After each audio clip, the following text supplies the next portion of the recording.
about $80 to $90 plan on this, plus 65 cents a minute when you're using it in the SAT mode. I had a friend that just pre-ordered the iPhone. Of course, she had a discount, but it ran about $70 to $80 a month for a similar type service.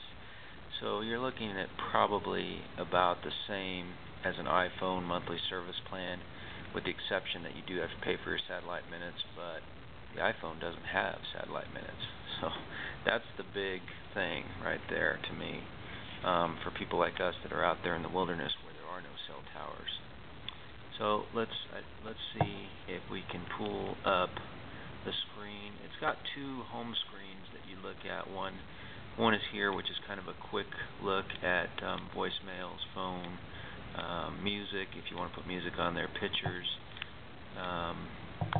the speakers that it comes with for playing music. You'd want to use your headphones. I actually like the other screen better, which is a little bit more iconic, something that I'm more used to using, being a Mac person. I downloaded a couple of apps just to try it out, and pleased with the way they work. Here's News Pro, Reuters, for example. So it's pretty much like what you would see. You do have a stylus for moving around. Being used to an iTouch, which is kind of like an iPhone in the way it operates, I really recommend using this because the touch function on this can get a little bit hard to use. It kind of skips around on me a little bit. It's also not as intuitive as an iPhone. It runs Windows Mobile 6, so if you're used to that, then there's no problem here. You can set up email accounts on here. I did have one set up at one time. I don't have it set up on here anymore, but the email works fine. That always takes you back. It has Internet Explorer. You can put your contacts on here.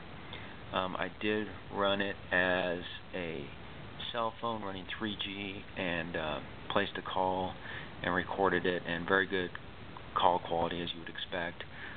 Took it into the wilderness today, up into the Sandia Mountain Wilderness, and ran it as a sat phone in a canyon where I thought it was going to take a while to connect to a satellite, but within a minute and a half we were connected, which I thought was extremely quick. Didn't have any problems with the connection. They do recommend that you hold it facing south that way, and don't put your hand above here, because you can buy an external antenna for it, and I guess I would probably recommend that, even though I didn't have any problems today.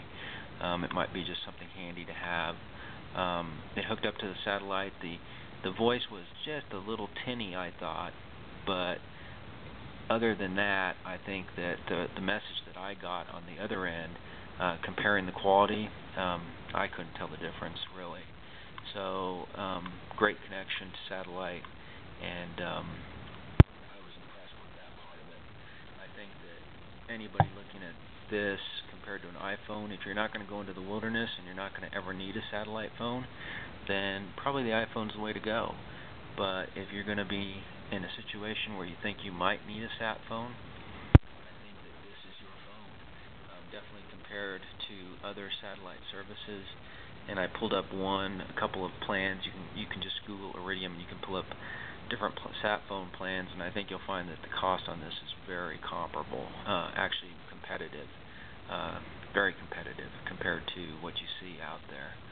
So do your research on that, but I think that you'll be happy with this phone as far as the sat phone goes, and I really recommend it.